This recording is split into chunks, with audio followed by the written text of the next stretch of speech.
এটা একটা সত্যি ঘটনা অবলম্বনে ভয়ঙ্কর গল্প। ঢাকার পুরনো অংশে লালবাগের কাছে একটা বড় পুরনো বাড়ি ছিল। 1947-এর দাঙ্গার সময় এই বাড়ির মালিক সপরিবারে হঠাৎ উধাও হয়ে যায়। লোকে বলতো তারা পূর্ব পাকিস্তান ছেড়ে চলে গিয়েছিল, কিন্তু কেউ কখনো তাদের দেখেনি।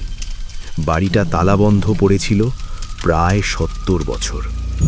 2018 সালে একটা ছোট পরিবার বাড়িটা কিনে নেয়, বাবা মা আর তাদের 14 বছরের মেয়ে রিয়া। বাবা বলেছিলেন, পুরনো বাড়ি কম দামে পেয়েছি, একটু মেরামত করলেই চলবে। চিলে কোঠাটা ছিল সবচেয়ে উঁচুতে, কাঠের সিঁড়ি দিয়ে উঠতে হয়। সেখানে পুরনো আসবাব, ভাঙা ট্রাঙ্ক আর একটা বড় কালো আয়না ছিল। আয়নাটা দেওয়ালে ঝুলানো, কিন্তু কাঁচটা অদ্ভুত পরিষ্কার, ধুলোবালি কিচ্ছু লাগেনি। প্রথম কয়েক মাস কিছু হয়নি, শুধু রাতে চিলে কোঠা থেকে মাঝে মাঝে হালকা হাঁটার শব্দ আসত। বাবা বলতেন ইঁদুর বিড়াল হবে, কিন্তু রিয়া একদিন বলল, আব্বু, আমি প্রায় সময় যখন চিলেকোঠায় উঠি, সেইখানে যে আয়নাটা আছে, দেখলে মনে হয় আয়নায় কেউ দাঁড়িয়ে থাকে। আমি দেখেছি। রিয়ার কথা কেউ বিশ্বাস করেনি। এক রাতে বিদ্যুৎ চলে গেল, গরমে ঘুম আসছিল না। রিয়া বলল, আমি চিলেকোঠায় উঠে পুরনো ফ্যানটা দেখি। মা বারণ করল, কিন্তু রিয়া টর্চ নিয়ে উঠে গেল। সিঁড়ি দিয়ে উঠতে উঠতে সে শুনতে পেল কেউ যেন ফিসফিস করে বলছে, আয়নায় তাকা, আয়নায় তাকা। রিয়া আয়নার সামনে দাঁড়ালো। টর্চের আলোয় দেখল তার পেছনে একটা মেয়ে দাঁড়িয়ে আছে, সাদা শাড়ি, লম্বা চুল, মুখটা ঝুঁকে আছে। রিয়া ঘুরে দেখল পেছনে কেউ নেই। আবার আয়নায় তাকাতেই মেয়েটা মুখ তুলল। তার চোখ দুটো খালি গর্ত, ভিতরে কালো কিছু নড়ছে। রিয়া চিৎকার করে নিচে নেমে এলো। সবাই বলল, একে তো কারেন্ট নেই, তারপরে চিলেকোঠায় উঠেছিস, ও কিছু না, ভয় পেয়েছিস। কিন্তু পরের দিন থেকে জিনিসপত্র অদ্ভুত সব ঘটনা ঘটতে লাগলো। ঘরবাড়ির কিছু কিছু জিনিসপত্র উধাও হতে শুরু করলো। রিয়ার ফোন, মায়ের চুড়ি, বাবার ঘড়ি। সারা ঘর খোঁজাখুঁজি করে কোথাও কিছু পাওয়া যেত না, কিন্তু সব পাওয়া যেত চিলেকোঠার আয়নার ঠিক নিচে, যেন কেউ সাজিয়ে রেখেছে। একদিন রাত 3টে রিয়ার ঘুম ভেঙে গেল। সে দেখল তার ঘরের দরজা খোলা, আর দরজার বাইরে দাঁড়িয়ে আছে সেই সাদা শাড়ির মেয়েটা। এবার মুখটা পরিষ্কার।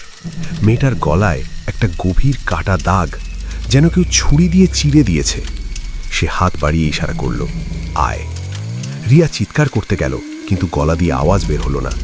মেয়েটা হেঁটে এসে রিয়ার কানের কাছে মুখ নিয়ে ফিসফিস করে বলল, আমার নাম ছিল পূর্ণিমা। আমার বাবা আমাকে এই চিলেকোঠায় লুকিয়ে রেখেছিল। দাঙ্গাকারীরা এসেছিল, আমাকে ধরে নিয়ে গলা কেটে ফেলে দিয়েছিল এই চিলেকোঠা ঘরেই। কিন্তু আমার আত্মা আয়নায় আটকে গেছে। প্রতি রাতে আমি বের হতে চাই, কিন্তু শরীর চাই। রিয়া অজ্ঞান হয়ে গেল।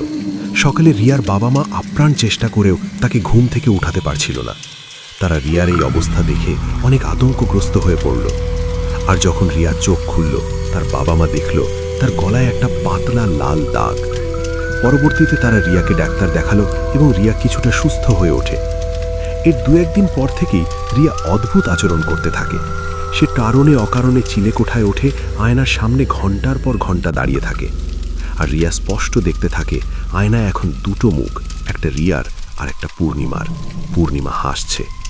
তারপর থেকে রিয়া বাবা মায়ের সাথে তেমন একটা কথা বলতো না, শুধু চিলেকোঠায় উঠে আয়নার সামনে ঘন্টার পর ঘন্টা দাঁড়িয়ে থাকত। তার চোখ দুটো ধীরে ধীরে খালি হয়ে যাচ্ছিল। বাবা মা এই ব্যাপারটা নিয়ে অনেক চিন্তায় পড়ে যায়, এবং দিন দিন রিয়ার মধ্যে অনেক অস্বাভাবিক কিছু তারা লক্ষ্য করতে থাকে। রিয়ার বাবা মা বাড়িটা বিক্রি করার সিদ্ধান্ত নেয়, এবং একদিন বাড়ি বিক্রি করে চলে গেল। নতুন মালিক পরিবার সহ ওঠে এই বাড়িতে। চিলেকোঠায় এসে দেখল চিলেকোঠার আয়নায় 2টো মেয়ে পাশাপাশি দাঁড়িয়ে আছে। দুজনেরই গলায় একই কাটা দাগ, দুজনেই একই সঙ্গে হাসছে। নতুন মালিকও ব্যাপারটাতে বেশ ভয় পেয়ে যায়। মুখে মুখে শোনা যায় সেই লোকটাও এই বাড়িতে বেশি দিন পরিবার সহ টিকতে পারেনি। আর আজও লালবাগের সেই বাড়িতে কোনো ভাড়াটিয়া বা বাড়ির মালিক থাকতে পারে না।